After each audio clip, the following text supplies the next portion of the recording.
नमस्कार दोस्तों, हमारे जो वीडियो को देखने वाले, लाइक शेयर करने वाले, एक दूसरे तक पहुंचाने वाले सभी बहन भाइयों को मैं धन्यवाद देता हूं कि आप हमारी वीडियो को लाइक शेयर करते हैं, एक दूसरे तक पहुंचाते हैं, आप हमारी मदद करते हैं। मैं बलराम गंधर्वे, ये जो छोटे छोटे बच्चों को मैं मुझसे जो बनता है मैं सिखाता हूं।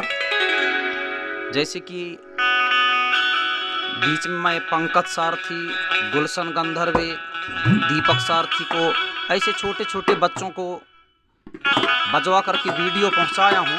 तो आज हमारे बीच में यह बेंजू को बजाएगा, ये है अरुण कुमार गंधर्वे 14 साल का, और प्रताप परस्ते ये 15 साल का है, और संतोष कुमार गंधर्वे ये 17 साल का, जो तबला वादन करेंगे। तो हमारे इस वीडियो को आप लाइक शेयर ज़रूर कीजिए, एक दूसरे तक पहुंचाइए। तो ले चलते हैं कि हिंदी सॉन्ग है, तेरे बिना नहीं जीना मर जाना डोलना, अजय देवगन की फिल्म से यह गीत है। तो बच्चे हैं, उतना बजाते नहीं आता है, फिर भी ले चलते हैं। 1 2 3 4।